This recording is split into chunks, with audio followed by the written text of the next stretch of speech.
विशिष्ट महर्षि और प्रभु रामचंद्र जी का ज्ञानमयी संवाद सुनते हैं द आर्ट ऑफ लिविंग के फैकल्टी स्वामी वैशंपायन जी की वाणी से। अगर आपने अभी तक इस चैनल को सब्सक्राइब नहीं किया है तो इसे जरूर सब्सक्राइब करें और सब्सक्राइब करने के बाद बेल आइकन को भी जरूर दबाएं। जय गुरुदेव।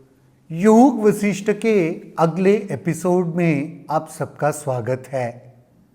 चर्चा को आगे बढ़ाते हुए वशिष्ठ जी कह रहे हैं, हे राम, विगत कर्मों के वेग से कुम्हार का चाक की तरह चलने वाली काया में रहने पर भी जो सतपथ पर चलता है और जो कर्म करता है उसका उसे दोष नहीं लगता।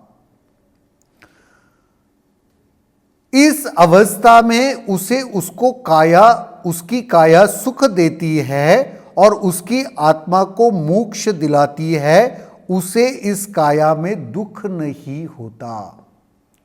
जो ज्ञान में चल रहा है, जो सत्य में प्रस्थापित है, तो उससे जो स्वाभाविक दृष्टि से जीवन वह व्यापन करता है ना, तो उसे कोई दोष नहीं लगता। और सत्य में प्रस्थापित होने के बाद, ज्ञान में प्रस्थापित होने के बाद वह सब कुछ करते हुए भी मोक्ष को पा सकता है। ये वशिष्ठ महामुनि कह रहे हैं। अज्ञानी के लिए यह काया दुख का स्रोत है। अज्ञानी के लिए तो जो शरीर मिला है वह दुख का स्रोत है, परंतु ज्ञानी को यह असीम आनंद देता है। जो ज्ञानी है ना, वह इस काया का, शरीर का उपयोग आनंदित होने के लिए करता है। वही अज्ञानी इस शरीर और काया के वजह से ही दुख अनुभव करता है।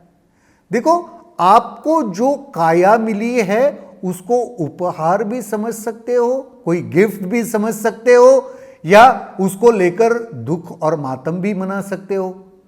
ज्ञानी को एग्जैक्टली पता होता है कि ये जो शरीर मिला है उसका मैं सदुपयोग कैसे करूं, ताकि वह जो आंतरिक आनंद है उसका अनुभव मैं कर सकूं।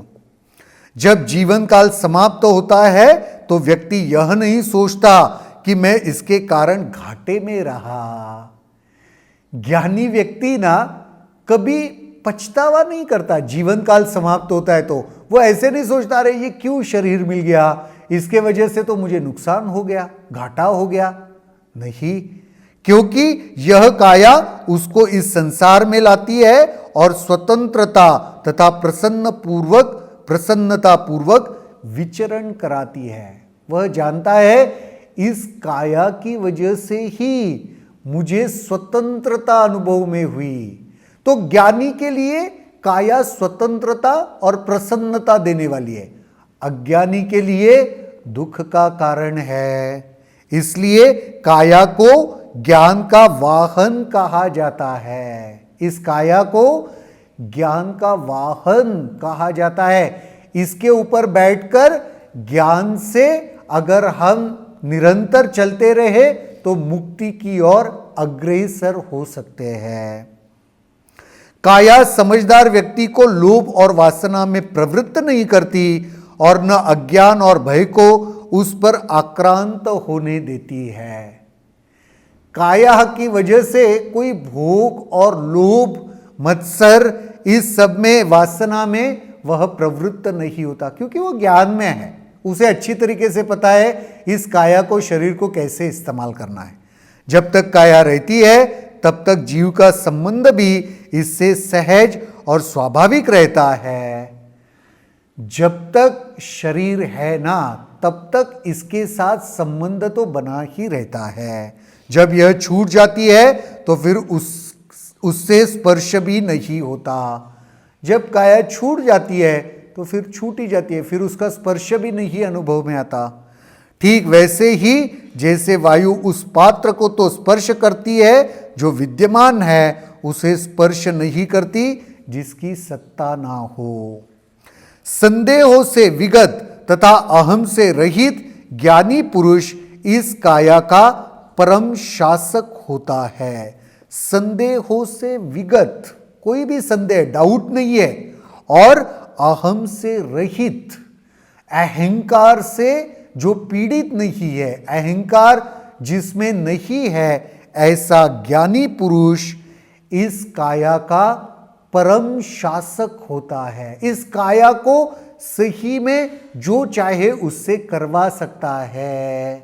उसके लिए ज्ञान में रहना पड़ेगा और संदेहों से दूर रहना पड़ेगा। इसलिए व्यक्ति को सुख भोग की अपनी सभी लालसाओं का त्याग कर देना चाहिए और ज्ञान प्राप्त करना चाहिए। बार बार वही आ रहा है, भावनाओं का, लालसाओं का त्याग करो और ज्ञान को प्राप्त कर लो। वस्तुतः पूर्ण अनुशासित मन ही प्रसन्नता का अनुभव करता है। जो मन में अनुशासन है ना, वही प्रसन्नता को अनुभव कर पाएगा और कोई नहीं कर पाएगा। बंदी राजा जब मुक्त होता है तो वह एक रोटी से प्रसन्न हो जाता है, परंतु जो राजा बंदी नहीं है उसे वैसी प्रसन्नता प्राप्त नहीं होती, भले ही उसने एक नया राज्य क्यों हस्तगत न कर लिया हो। अतः ज्ञानी मन और इंद्रियों को विजित करने के लिए प्रयत्नशील रहता है। यह विजय उन विजयों से बड़ी बात है जो बाहरी शत्रु पर प्राप्त की जाती है। योग वशिष्ठ क्या कह रहा है? सबसे बड़ा विजय कौन सा है? बाहर के शत्रुओं पर आपने विजय प्राप्त कर लिया, कोई बड़ी बात नहीं है। अपने मन के ऊपर जिसने विजय पा लिया ना, उसने सारे दुनिया के ऊपर विजय पा लिया। मन ही सबका कारण है, मन को जीतना ही सबसे आवश्यक है। बाहर के व्यक्तियों पर जीत हासिल करने से कुछ हासिल नहीं होगा, लेकिन अपने ही मन पर जीत अगर हासिल कर ले तो सब कुछ हासिल कर लेंगे। ज्ञानी के लिए मन आज्ञाकारी सेवक के समान है। जो व्यक्ति ज्ञानी है ना, उसके लिए मन आज्ञाकारी सेवक है, हर चीज मानने वाला है, अच्छा परामर्शदाता है, अच्छा सलाह देने वाला है। ज्ञानी के लिए मन अच्छी अच्छी सलाहें देता है। इंद्रियों का योग्य सेनापति है। इंद्रियों के लिए वह योग्य सेनापति है। सेनापति के आदेश पर सेना कार्य करती है, उसी प्रकार यह इंद्रियों को आदेश देता है और उससे अच्छा कार्य करवाता है। सुखद पत्नी है, पत्नी जैसा सुख देने वाला है। संरक्षक पिता है, पिता के जैसे यही मन संरक्षण प्रदान करता है। और निष्ठावान मित्र है, जो मित्र निष्ठावान है, हमेशा साथ रहता है, निष्ठापूर्वक साथ रहता है, ऐसा मित्र ज्ञानी के लिए मन है। वह उसे सुकर्म करने के लिए प्रेरित करता है और ऐसा मन ही उसे सुकर्म करने के लिए प्रेरित करता है। तो ज्ञानी के लिए मन शत्रु नहीं है, मन मित्र है, मन मददगार है।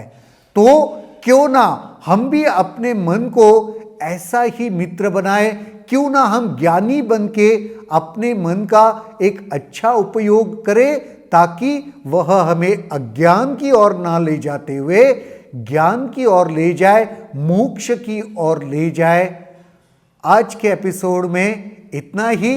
अगले एपिसोड में देखते हैं वशिष्ठ महामुनि और क्या कहते हैं। तब तक के लिए जय गुरुदेव। अगर आपके इस वीडियो को लेकर कुछ सवाल हैं तो कमेंट सेक्शन में जरूर लिखें, जिसके ऊपर हम आने वाले वीडियोस में चर्चा करेंगे।